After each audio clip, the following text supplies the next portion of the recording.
Hello and welcome to New Filmmakers Los Angeles. I'm delighted to be joined here today with Katie with her amazing movie In Orbit, all the way from Los Angeles to Dublin. It's very exciting. But for those that haven't seen it, let's take a look at the clip. Back there, even in mind, I feel the numb sounds of other people's lives all around me.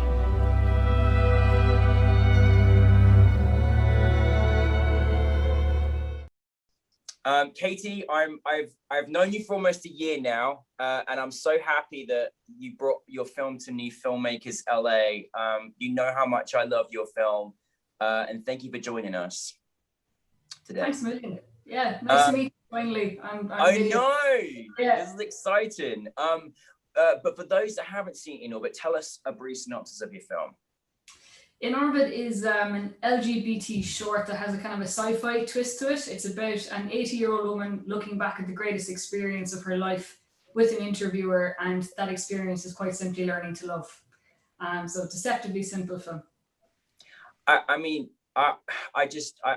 watched your film many times because I've never seen a film like it, and I just love the way you just carried this story. It was just so beautiful to see it, and actually it was just a nice rarity to see someone that was older, that was looking back in her life in a relationship that was part of the LGBTQ plus community as well. Where did the inspiration come for you in creating In Orbit? That's such a good question, because there's actually several answers to it. But the first thing is, like, because this was my first film, like I'd been writing for quite a while, right?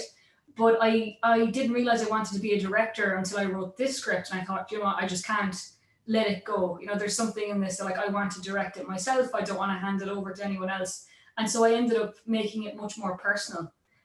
So in my experience, what I find is, like, you speak to someone about being LGBTQ, or you speak to them about the experience of coming out, or the experience of having to come out constantly, like every time you take a new job, or, you know, anytime something negative happens, negative encounter with someone like that, and people say, oh, I get it, yeah, and there's all these like affirming reactions. But what people don't understand is the emotional nuance of what it is for not just that encounter, be it positive or negative, to happen because you're LGBTQ, but for your entire lifetime to be that.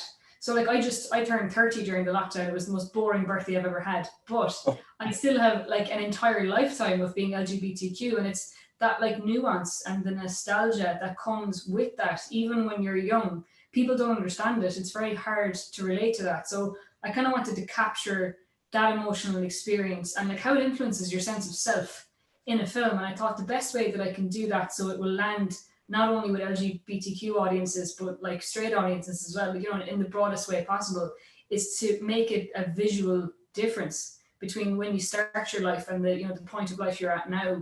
And also it was quite influenced by the Voyager actually going out into space. So like there's a beautiful Irish documentary called The Farthest by Emer Reynolds. She's a hugely talented director and actually editor as well.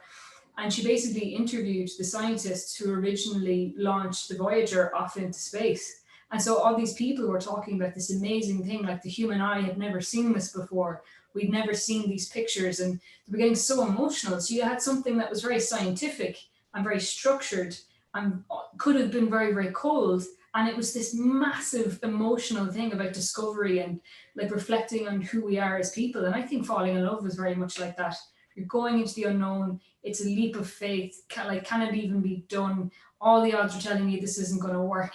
And then once you get there, you realize your place in the universe and how like altogether significant and insignificant you are, you know, by finding this connection with something. So it was kind of around the time that The Farthest came out that I was thinking about this. And that's when I decided to kind of put the two ideas together and do an interview with someone who was 40 years older, basically, than, you know, what she would have been, I suppose, if I hadn't considered that, or if I wanted to just reach people who could maybe identify with her.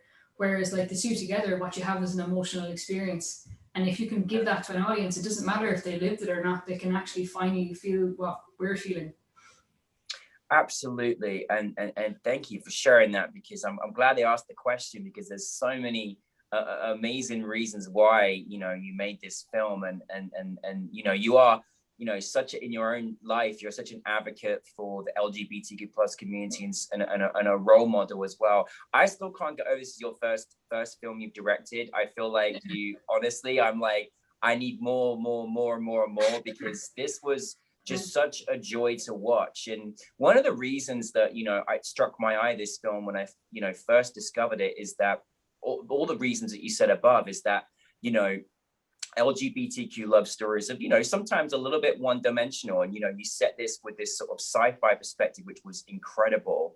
I also love that you just, you know, the way that you kind of, you know, reflected back on her life and her experience in love and everything else. And I think obviously you made the point as well, you're constantly coming out all the time. You know, I don't think people realize just kind of how much that is, you know, because you're always kind of in fear of how people are going to react to it or change or treat you differently. And, you know, it was really great to sort of uncover. But then what was so beautiful was that, you know, again, there was two people who met each other who they weren't even sure about each other at first, that they were both feeling the same way, and how scary that can feel in love too, when you're first discovering that. Let's just talk about your cast, because, you know, I fell in love with your cast. I was just so engaged. How did you go about bringing your cast together? And as a director, like, what was your kind of process in working with them? Initially, before I even moved into directing, and one of the reasons that I ended up going down kind of that little alley, I suppose, off of, you know, just being a writer, was the fact that I had done writing competitions with my script. And so the script itself had like 14 nominations, eventually by the time like I finished, before I got into production, but it also has 4 awards. And so there was one award I was up for, and it was in London, in Covent Garden, at a festival called London Short Series. And I got nominated for Best Script, and I thought, wow, this is great. I'd sit tight for the weekend and see what happens. And then I'd forgotten to read the fine print of the competition, which said, if you want to, you know, continue in the competition, you need to pitch to a live audience in this theatre in front of a couple hundred people. Are you up to doing that? And I went, yeah, of course I'll do that, no problem. And so in order to do that pitch, I decided I would do a short trailer, and also test out some of the sci-fi elements in the film, like the sky swaps and the letters changing on the Heineken building to read "Here Again" instead of Heineken, when Maura goes back in time in her memories for the first time. So I cast Claire Loy. I did like a general casting call, and there's a really rich network of Facebook groups actually in Ireland. It sounds gas, but that's like where an awful lot of our community lies. There's Film Network Ireland, Dublin Filmmakers Collective, thousands of people in these groups. And there's just this section of it, you know, you get this crust of people in there who are really top class, and who just haven't made their big film yet, you know. And that's where I found Claire Loy, was on Facebook of all places. So she, wow. Yeah, and like she originally sent in a tape to play Amy, who was like the supporting character of her, you know, girlfriend. And I saw Claire's face. I thought, wow, like she just had this like intensity to her, and she's got these like, you know, very expressive eyes, where she looks at you and you actually feel immediately what she's feeling, even between takes and between lines. She's just so intense in a way that she's got this huge emotional intelligence that's just spilling out of her. And as a person, she's actually very funny and very lighthearted and very bouncy. But when she slips into Maura, she just switches. It's incredible. She's like a completely different person. It's like Jekyll and Hyde, you know. And so Claire was in place really early on for that pitch, and I had her in the trailer. And I was going through other agency websites looking for who would be kind of her love interest in the film. And I thought, oh my God, who's that? And I scrolled back up. I said, is that Claire Loy's mother, or who is it? It was Ani Marie, who played older Maura. And they just look so alike. They've got the beautiful, like kind of shape to their nose, very unique, and shaped eyes. Now, Claire is about that much taller than Anya, but you don't really see it in the film because she's sitting down, thankfully, for most of it.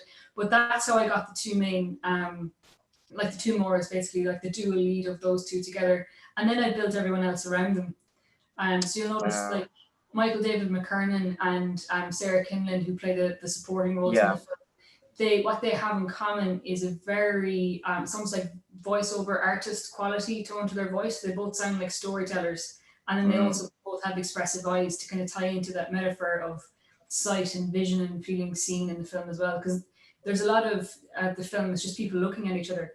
And like the film 17 minutes long now, but my director's cut was 37 minutes. So it was kind of almost merging into a feature, but I was like, you know what? I can't leave that in there because the film won't do any festivals.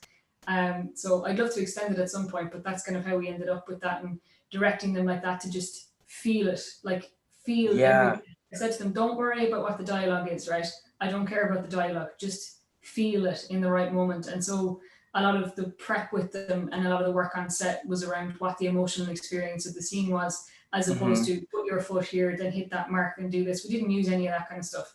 It was very much about the two of them, Claire and Sarah becoming Maura and Amy, and then like kept them completely separate from Anya and Michael David. They didn't meet until after. They wanted it to feel like two different worlds, and I didn't want them kind of involving each other. You know, I wanted it to look like Anya was remembering almost a different person at the beginning, so you could see how much she'd grown in the course of the film, which covers obviously like 40 years in the meantime. But I was blessed with them. They're all great actors. They were great. We got everything in about 2 or 3 takes.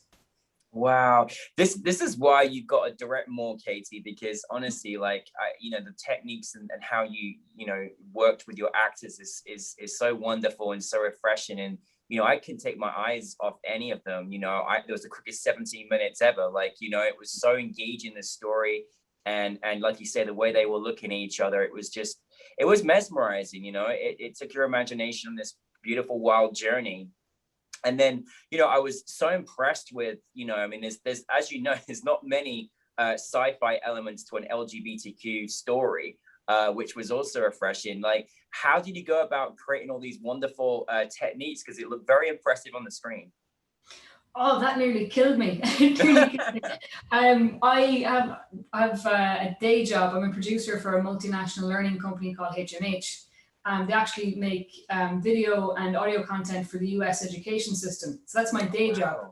So I'm in a studio Monday to Friday. Well, I'm at home now, but I work with a team who are based in the studio here in Dublin. So I've got motion graphic designers, writers, producers, directors around me all day, every day anyway. And we all collaborate kind of like Mad Men style almost, or we think we do anyway, on the programs that we do for HMH. So I knew a guy called Ivo Andrade from work, and Ivo is like our animation VFX kind of specialist, right? And so he set up all these masks for me to like set up the sky and stuff in After Effects, and how to do the holograms. We did lots of tests with that. We bought a pack that had their like HUDs, they're called heads-up displays, where she could interact with the holograms and stuff. So he and I workshopped that a fair bit before we started the film. And then we were in post-production, and Ivo starts to do his work on like cutting out the window in the interview room. Like, that window is not actually there. There's this awful looking, horrible, shabby rooftop garden that's completely unkempt in my office building. That's where that is. So that image of like with the river and the buildings and stuff is another iconic place, but it's on the other side of Dublin. So that's just a photograph that's been manipulated to make the water look like it's moving, and then graded. Every time you cut back to the interview scene, we just graded the window slightly differently, and there's bits of glass and dirt on the glass that catches light to make you think it's real. It's not. It's completely fake. What a clever scene you got. I know, yeah, it's great. I mean, I was really, really blessed with that. And it was such good fun to do it like that, because it's when I was editing the raw footage, I had to edit the film myself. I didn't have budget to hire anyone. There's just a guy holding a clamp outside the window between Anya and Michael David, which just kind of ruins the intimacy of it. And, until we got rid of it, a pair of legs, And so Ivo was working on all this stuff for about 3 weeks or so. And then he's like, John, Katie, I need to go back to my full-time job. This is taking too much time. I said, no problem. So I had to finish off all the VFX myself, which took me 6 weeks of working 18-hour days to get it done. There was a problem with the footage where the bit rate was like 8, whereas it should have been 16. So although it shot beautifully, the guy in the post-production house I was working was like, this may as well have been shot on the phone. It's beautiful, but the information is not there that you need to pull what you need to make this like a click and drop job. So I ended up, every time that Anya moves her hands in front of the window, or her hair in particular, I had to trace frame by frame by frame by frame over every element of her body to cut it out. So it was incredibly complicated. Wow. Yeah. God, you had to, I mean, that was a journey, but my goodness me, it was worth it. Like, goodness, it was really, really impressive. And obviously it's good to know how hard you worked on it as well, because it was definitely worth it in the end. And I can't you know, talk about your film without mentioning this beautiful score that just flowed through, that was just mesmerizing and just heightened all the emotions that the characters were going through. Tell us a little bit about that, because I was really enjoying the score of your film as well. Yeah, me too. I love the score. Emer Kinsella is a composer based in Los Angeles, but originally from Dublin, who might be along to the physical festival actually, but she broke her ankle in a snowboarding accident a couple of weeks ago, so I'm not totally sure. Yeah, I mean, she sees the funny side of it, so we're okay, but it's hard to get around. But Emer and I actually met a couple of years before the film. So I was working on the news desk of the Irish Film and Television Network, and I got this news piece in about this wonderful composer who'd gotten a grant to come home and work with the orchestra here in Dublin. And so I interviewed Emer, and we had this lovely chat, and I typed it up and I published it, and I made a mental note, like, that's a great composer. I know I should can keep her in my back pocket, you know, eventually. And then years later, right, 4 years later, I'm going about making my first film. And for me, it's like, film is 50% sound, right? And there's no better sound. Music and like the performances, you know, where they're just looking at each other and you need to feel it or whatever. I knew that wasn't going to translate for everybody, or maybe, you know, it needed to be reinforced to really, really land. So I started the score well before we shot the film. And so the rhythm of the actors moving, I was playing the score on my phone during a couple of scenes as well, so that they really hit the beat of what was already there. But like, I had planned to call Emer Kinsella about this, and I had it on a little post-it, like, ring Emer, like, whatever, about the score.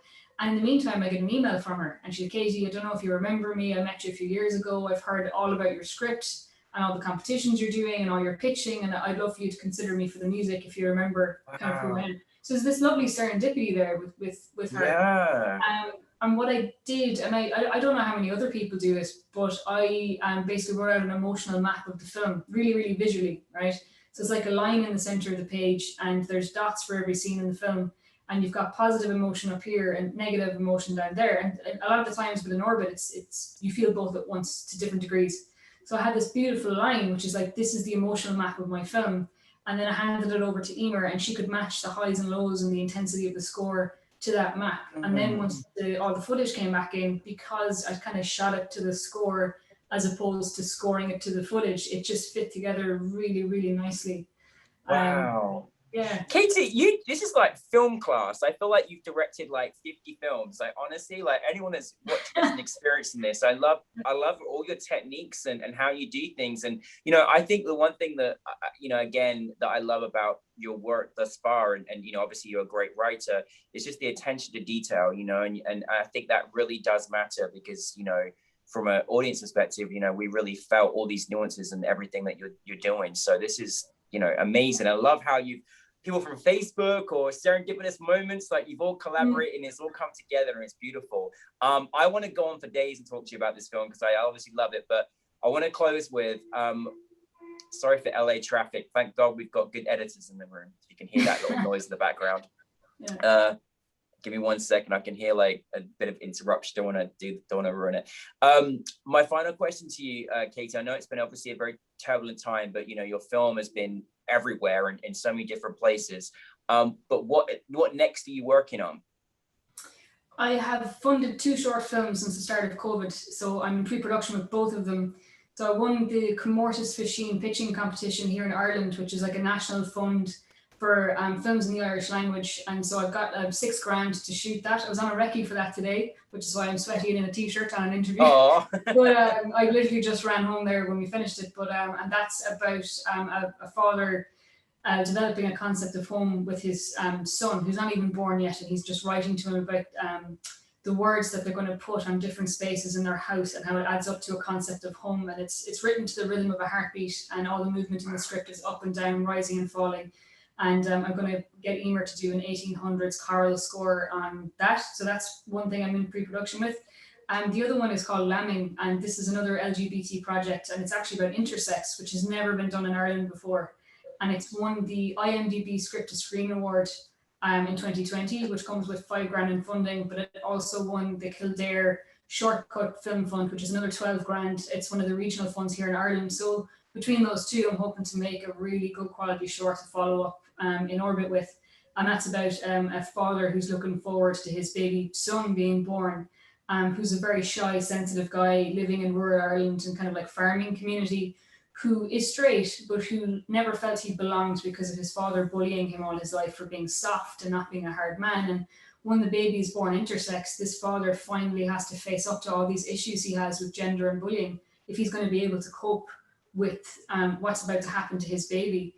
And so what happens in Ireland, and it happens in the US as well, is that if there's significant ambiguity in a baby's genitalia, they castrate the baby in one direction over the other, with no guarantee that when the child is 12 or 13 years old, that it'll have been the right decision. And that's what the parents have to deal with. So it's very emotional, gritty script. And then my first feature script, which I co-wrote with Graham Cantwell, is called Lily, is in post-production. It's nearly ready. So first feature film as a writer anyway, be coming out this year. And I'm also adapting a children's novel called The Deepest Breath, LGBT coming of age children's novel by a beautiful writer in Ireland called Meg Grehan. Wow. And that will be my feature directorial debut, hopefully. So I'm trying to get funding to do that next year as well. Oh my goodness, I just love it. I want to see everything and watch everything and read everything. Katie, I mean, this is just the beginning of your directorial, but I'm so happy to hear all the other projects that you're underway. You know how much I adore you, and I really can't wait to see more of your work. But listen, thank you for making such an important film from a great perspective, and thank you for In Orbit and bringing it to New Filmmakers LA. Thank you so much for having me. Absolutely delighted to be in this festival. It's great. Thanks a million. Yeah. Action. Hello and welcome to New Filmmakers Los Angeles. I am delighted to be joined by the super talented writer and actor of Look at Me, Angel. Really great to have you here. We're doing all the right now. We're doing LA to Puerto Rico. We're right there right now. It's yes, fantastic. Can you see how relaxed he looks right now? That's Puerto Rico. There you go. Amazing. But for those that haven't seen Look at Me, let's take a look at a clip. Angel, it's really amazing to see you. I'm so delighted we get reunited. You know how much we love your film at our film festival. But for those that haven't seen Look at Me, tell us a brief synopsis. All right, brief synopsis. So Look at Me is the story of a young adult named Frankie, and he is meeting his biological mother for the first time. And his expectations are pretty high, but it goes into a different direction, and it's not really a great one, but it teaches him a lot about himself, about his own mother, and vice versa as well. And it's just a pretty short, quick story of two people finding each other. And sometimes, you know, when you find someone that you haven't seen ever, that's the only time you have. And because it's not always, you know, this like amazing, beautiful story about, oh yes, mother and son reunited again. It, you know, it just goes in so many different ways. And, you know, it's just about just being open to anything that might happen. Yeah, no, I listen, I can't believe just like how much I mean, it's a short film, and I can't believe how much I was feeling. I was feeling so much for both characters, but, you know, for your character, you just hope that this meeting that's about to take place, I mean, again, I think his expectations were high, but you would hope that it would happen from the way that he wanted it to happen. This was so wonderfully written. I mean, really, you got a great job, and you starred in it as well. Tell us a little bit about the kind of like what inspired you to write this story, and then how you kind of decided to say, I'm going to take on this role myself as well. And what is that feeling like actually playing something that you wrote too? Well, it started, well, first of all, I'm very much a fan of stories that are very personal, that have like a family oriented kind of story. And I wanted to explore that. And also I love my mother, and she's my hero. She's the greatest person that has ever graced this planet for me. And I kind of wanted to, you know, explore, okay, if I don't have my mom, my biological mother, what would that feel like? And this pursuit of trying to find her and develop this real relationship, and to be excited and fantasize, daydream about the excitement of meeting your mother. Like, how would that feel? And then do the complete opposite of it, and the mother not wanting to be there. She's just there because she was, paid. And how heartbreaking and confusing and frustrating that was. And so I just really wanted to play like an opposite, and I love opposites. So I just wanted to do that. And in terms of just writing and starring it, so it's my thesis film from college. And I just remember that I also always wanted to write my own material. I always wanted to write my own stories and to explore that. And it can be really draining, but it's so much fun to also do that, to be able to create your own characters and be like, nah, this is the person that I want to present myself in the industry and in stories like this. And I'm just, I love writing. It's become my favorite thing besides acting. And it's exciting to just write your own things. Yeah. Yeah. Well, you're a great writer, and, it's amazing when you can just, capture an audience so quickly, because it's, short films are hard. You've got people don't realize how hard short films are to really engage your audience. And I was just in it, and there was just so many moments in there that were just, you could hear a pin drop, it was insane. What I obviously love also as well is that, I also have a great relationship with my mom, and I can't imagine not having that. But like, I couldn't help but think about, wow, this is probably, this is a story universally that happens to a lot of people, and I couldn't help but thinking, this was almost a little bit, could be, a lot of people can relate to this film. Did you kind of think about that right in that? Like that this was, a lot of families are built in different ways, but I almost felt like your film was educational, but also kind of therapeutic at the same time. Yeah, I have some family members that I wish I was, more close to, and I would, I would like to know what they're thinking, what they're going through, and they're just kind of like, going through life. And it just to see like such potential go to waste sometimes, it just affected me, because it was such a close proximity to me and my family.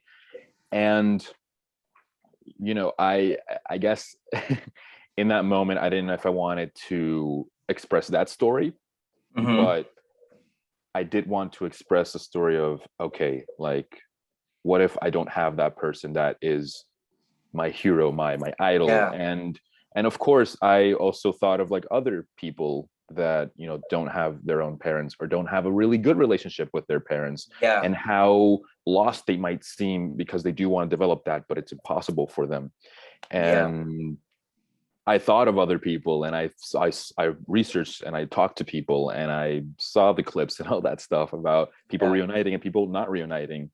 I remember reading this story about this woman and daughter reuniting for the first time, and it was the best thing in the world. And then 2 days later, they're fighting, and they're threatening to just never see each other again, and they're blaming, and it's just such a complex thing that you can't wrap your head around. All you can do is sometimes react. Yeah, absolutely. Love, family, friends, it's hard, and the one thing I think, for anyone, it made me want to call all my loved ones after I watched your film, just to sort of tell them, and not let time go past, and then also think about people that I've not connected with. And I think that's, a lot of people felt that. We certainly got that kind of reaction from certain individuals at the film festival too, which is great. So you're bringing people together here as well, which is great, and appreciating those that we have got that we love. I just want to talk about now a bit about your co-star. I thought your chemistry together was just mesmerizing. It was really obviously hard to watch and see what each other was going through. How did you come about bringing her into as your mom, and what was that dynamic like working together? I smile because she's wonderful. Isn't she? Oh, yeah, we've kept a very close bond, and she has so many other stories that I would love to tell. in the future, and I will tell them in the future. This is not even a thing where it's like, oh, I will. But we've kept a very close bond after that filming. So I knew her from a contact, because I had another actress to play my mother, and she was saying, you know what, I know someone that has like your similar features, and I think I can get them to work with you. This is her number. Tell me how what like, tell me if she's like a good casting, and if she kind of looks like you, if she fits the part. I saw the picture, I was like, man, yeah, like you're totally right. Like that is, she looks like me. And she was like, yeah, but like, fantastic. And so I contacted her. She lived pretty close to where I was at the time. And I remember I presented her the script. We read the script together, and she started just crying on the table. We were in the restaurant, and she was crying, and she was like, oh, like it's so beautiful and stuff. And I was freaking out. I freaked out because because as a writer, you're just like, you know, I hope for the best, that they connect with the material.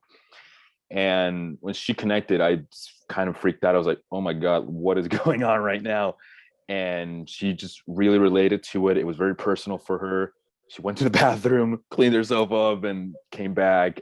And that's how it started. And it was just, it flew. It just flew. Wow. And the sparks were there. And I every time I see her, I'm so mesmerized by her, and she's such a talent. And like, I think the world should know more about her. You know, Ludovica. Oh my goodness. Yeah.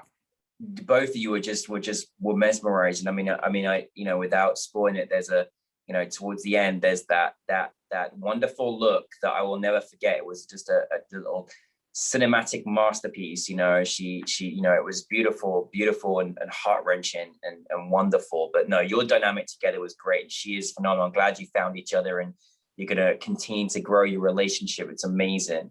Now, what's it like? Because it's very, I mean, listen, you know how much I love your writing, and you acted so well. And I'm glad that you played this role, because I know you were thinking about it at first, but I'm glad that you played this role, because I can't imagine anyone else playing it now.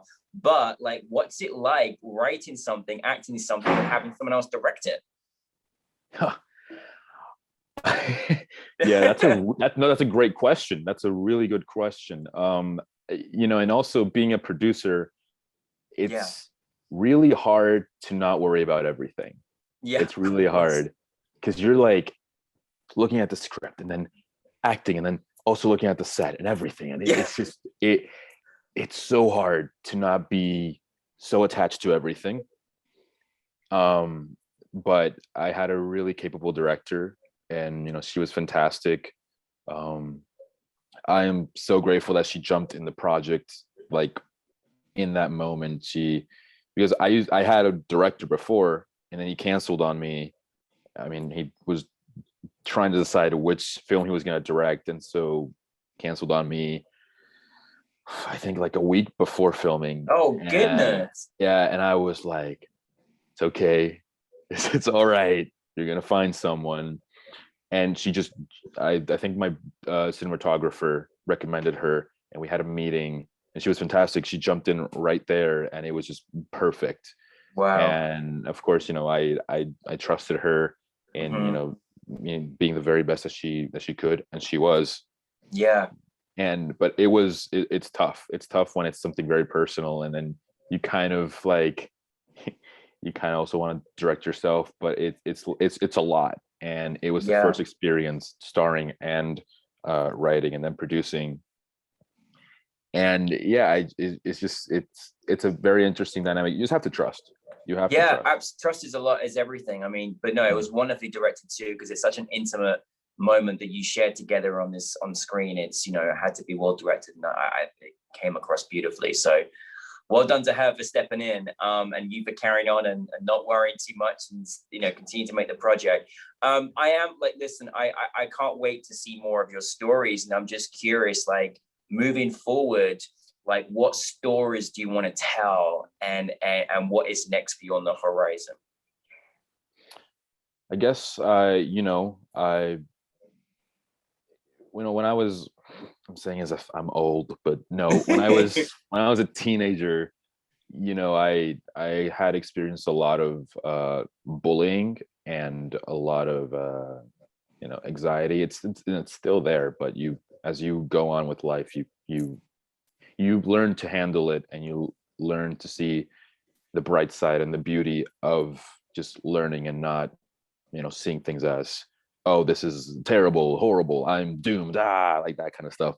um and there was a point where I didn't really, it's shocking to say, but I didn't really have like love for Puerto Rico, you know, because I felt like I wasn't a part of it. You know, theater was the thing that saved me. And when I went to Los Angeles to study, I just realized it's in my blood. Like, home is in my blood.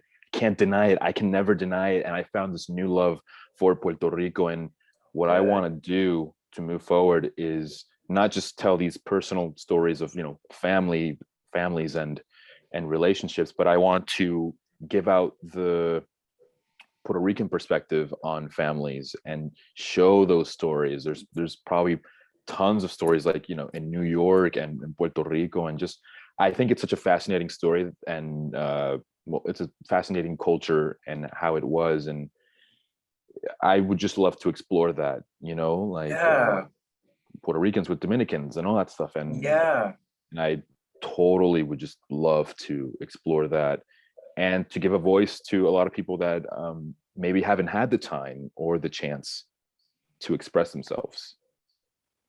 Oh wow, that's amazing. I'm so glad. I mean, you know, I'm so glad that you're going to be telling these stories and celebrating, you know, Puerto Rico, and this is very exciting. And you know, you've got a great perspective, and you know, the industry is lucky to have you, and you know, you've got you know, a great future ahead of you. So it's very exciting. What are you working on next? Is there any little things you're working on at the moment?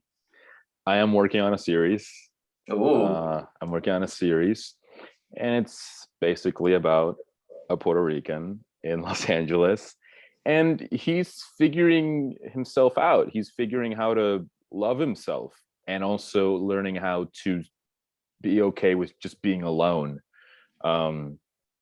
It's very much you know, figuring out his sexuality. Like, is he, you know, there's a plot where it's like, you know, he's bisexual, or he doesn't know how to identify himself as that, or you know, his lack of knowledge sometimes about his own home and how he can learn from it, and his relationships with people, his relationships with his father, his mother, his sister, and his partners, and just discovering himself. And I'm very excited for that.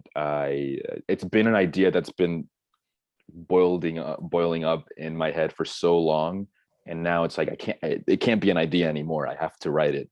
And I'm very excited to just touch on a lot of, you know, topics about sexuality, toxic masculinity, racism, and family relationships, and therapy, because I plan to also just have a bunch of scenes where he's in therapy and he's talking about all these things, and yet he's doing the wrong things, but it's a learning experience, you know, it's a human thing. And so yeah. This is amazing. I'm already invested. I'm on season 3, episode 5. So just keep writing, please. Okay. No, this is great. And you know what's so wonderful as well is that, you know, the stories you're telling is got essences of experience that you're going to share, and it's going to, you know, help educate, help, you know, entertain, as well as have, you know, empathy for some of these matters, and learn, you know, it's so important. So I'm so glad that you're making all this. Well, thank you for bringing Look at Me. Thank you for bringing this film. It's gonna sit there in my heart forever, and it's a very special film, but really looking forward to seeing much more of your work, Angel. So thank you very much. Thank you so much, Danny. Appreciate it. Thank you so much. All right, action. Yeah, your voice is much better, Alfred. I'm just letting you know, okay?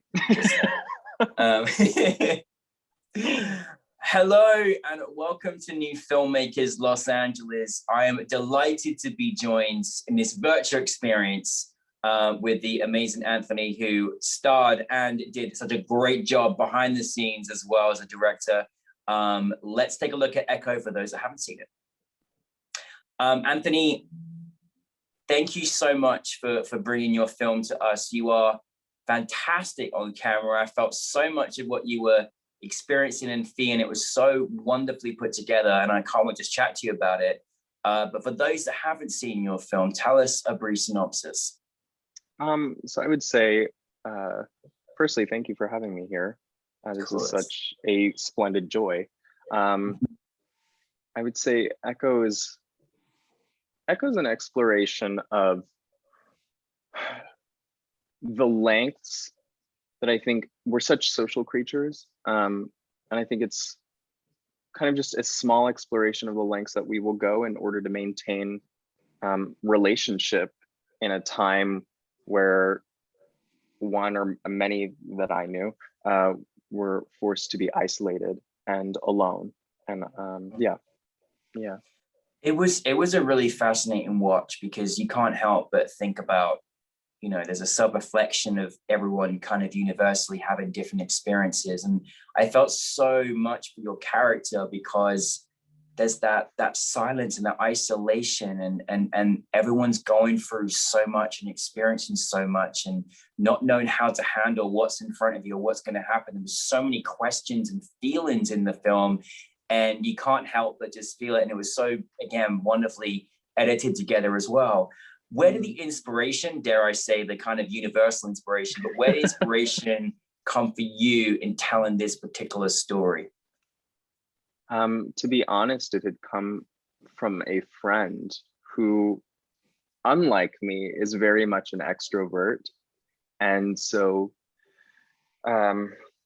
knowing him, I knew that he derives a lot of his energy from interaction with others. But he, you know, and I had kind of connected with him and just kind of been like, hey, how's it going? What's going on? You know, and for me, it was just kind of interesting to go into like, man, I wonder, I have the fortune of living with someone. So even, and still I felt isolated this past year. I think everyone kind of did to some extent.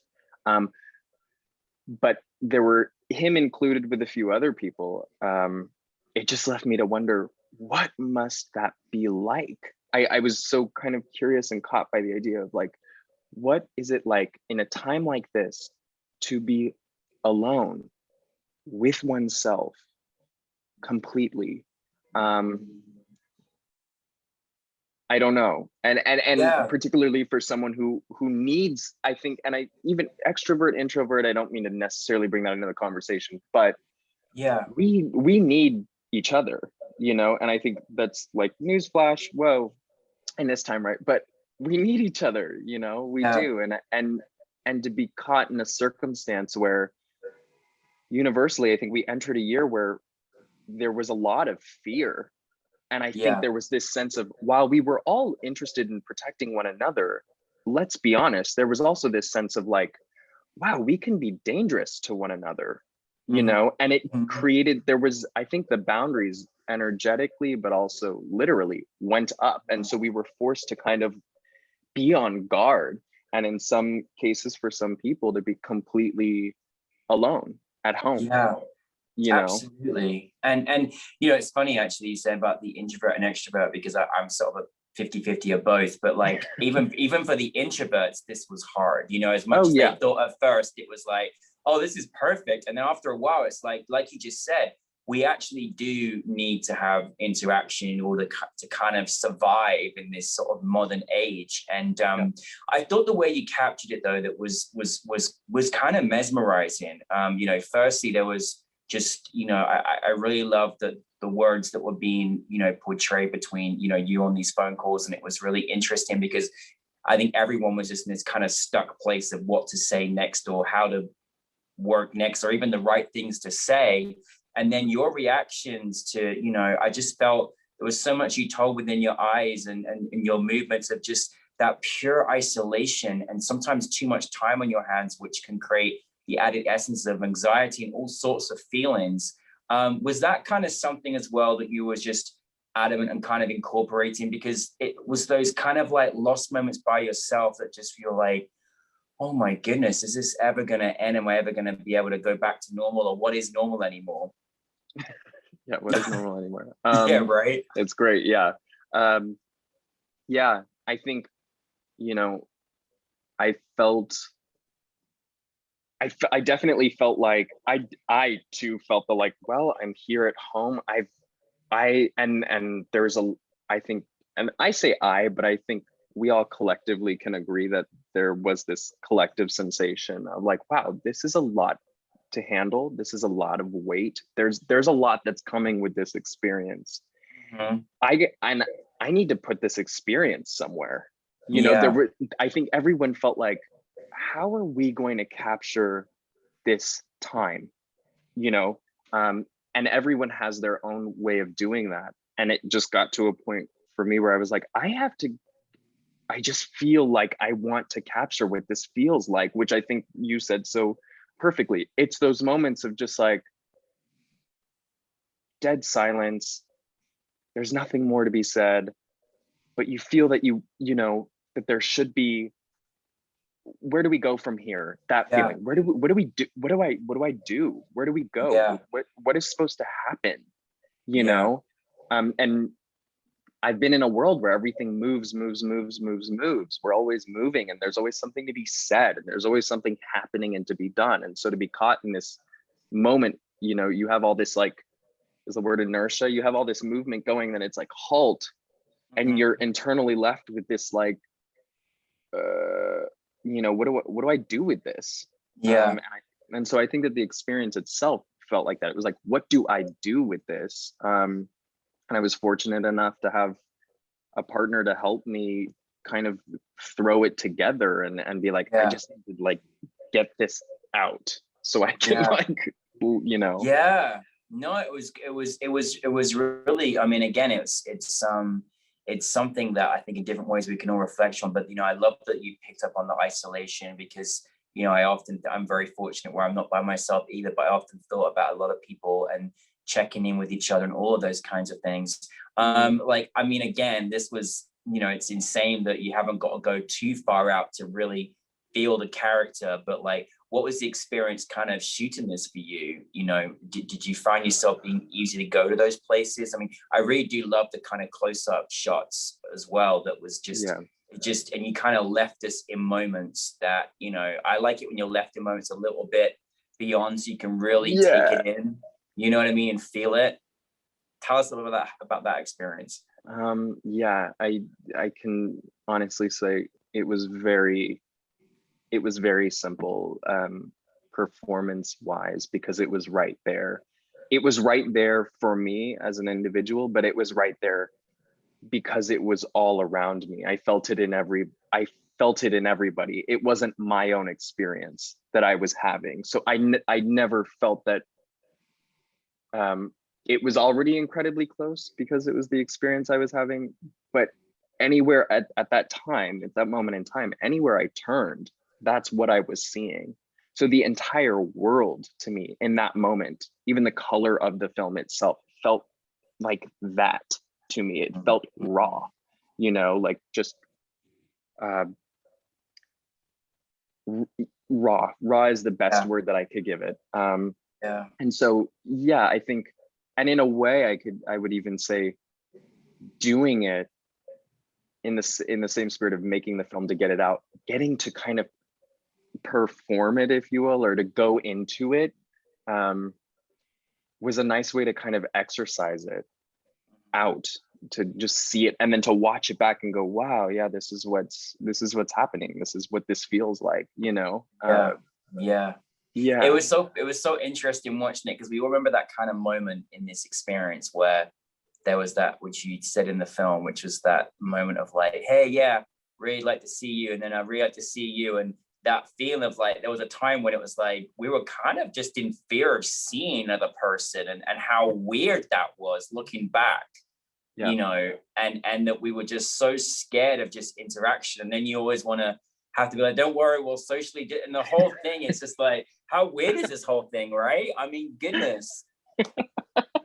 It's like, even now we're still on edge, Oh yeah, no, I don't. I think, and I think I'd accepted a long time ago, but I was like, this isn't going to be a switch. We're not going to be able to turn this off. There's been so much we've completely had to recondition ourselves when it comes to interaction, that even if, I think even for the people who have like fully jumped back in and they're like, yeah, let's do this, there is still something still lingers in there. How could it not? You know, that there's this sense of like, wow, and on a you know, on the beautiful side of the coin, how precious it is to sit across from another human being, what that is. I mean, I don't think I would hope that we wouldn't take that for granted, that it's like, wow, we get to do this, and hopefully down the line without fear.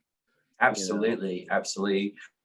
What, for you personally as a filmmaker, both either in front or behind camera, like what kind of stories you like to tell or share or put out there? I love slow burns, obviously. Slow burns, really, I love understated stories. I think I'm passionate about serving the small, the minutia, the micro interactions and interpersonal relationships and things that happen in life. I would say I'm kind of Chekhovian that way. I like things that kind of feel like, did anything happen? You know, I like that, because I just feel like it's real life. That's what life is. Yeah. That's what life is. And we are actively kind of attributing whatever meaning or projections we want to put on those experiences. But by and large, nothing, you know, huge is really happening, you know? And I think there's something deeply profound about being able to capture and kind of extract what is sublime or profound or beautiful in such simple kind of what would on the surface seem mundane. You know, I love that. Yeah. I mean, I love that. I love that you're also paying attention to that, because even during these what may feel like everyday life moments, we're always learning, you know, consistently learn and engage in new information and thinking and analyzing. Like it's like our brain stops in these moments. And so right. I love that you take focus on that, because, you know, it's moments that I think maybe until we see it on screen, we kind of take for granted, you know, and you never know when these little moments, intricate moments, change your perspective or your life, or enhance other people to learn or educate or change their opinions or educate themselves as well as entertain themselves. So I love it. Please keep making those movies, Anthony, because I'm all about it. Thank you. Speaking of which, what next are you working on at the moment during this crazy time? Oh my goodness, I've got a few different roles and a few things. Luckily, fortunate enough. So upcoming, working in front of the camera on a few things. One for a kind of feminist film about a woman who ends up having to have a mastectomy and several surgeries because she's at risk for cancer. And it's a really compelling, interesting take with a woman whom I've done a film with before, and she's just fantastic. I think it'll be a fantastic project. And then working with a friend, developing kind of a story that's based on her own life. She had the fortune of growing up with two mothers and two fathers, and this kind of wonderfully gay family. And I came to her one day, maybe 2 years ago now, and I said to her, Quinn, you know, we've got to tell this story. There's just so much here, and this is real. This is your thing. And I've always, as a dear friend of hers, I've always felt so passionate about her story and the relationships within that family dynamic that I'm like, there's so much here, and you have the privilege of having this to share with the world, so you absolutely should. So we're working on that, and then That's amazing. I'm engaged in these storytellings. It's fantastic. And like for you as a filmmaker, I'm just curious, because obviously, you know, working, you know, in front or behind camera, like what is your sort of daily drive? What is your advice that you kind of give to yourself or could share with others as a filmmaker? Is there anything that you kind of try to go by as an artist?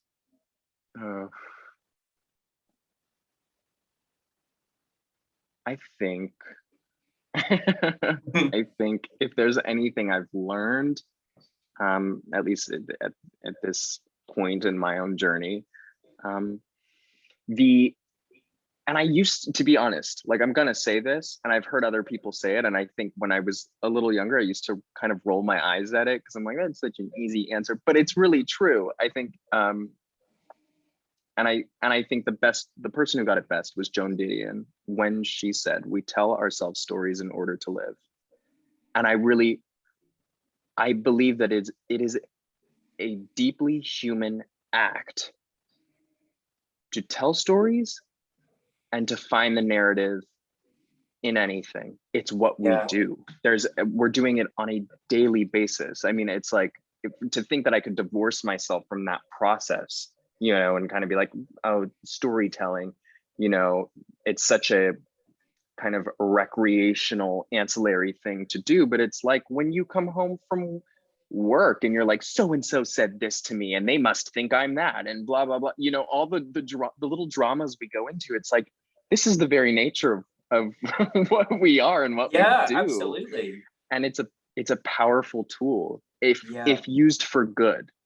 And so I think that, and I don't think that storytelling is necessarily limited to filmmaking. I think everyone tells stories in their own way. And so inside of that, I do feel like it's my duty, as it is everyone else who's watching this or not, it's their duty to find their stories and to tell them in whatever ways that they can, because that's what keeps us connected.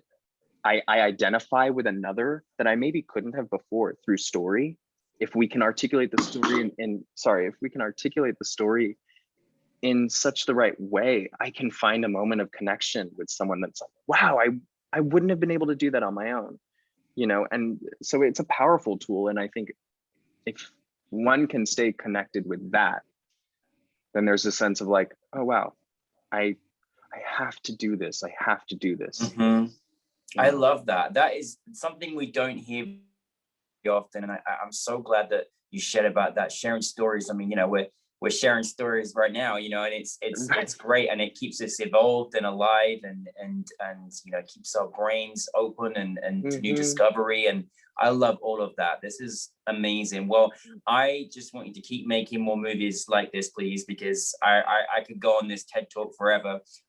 You know, I appreciate it. But listen, we're so excited to have Echo at the film festival at NewFilmmakers Los Angeles. But thank you so much for your filmmaking mind and your great talent on screen and off screen, and we really appreciate it. Thank you, Danny. Thank you all for having me. I really appreciate it. Thank you.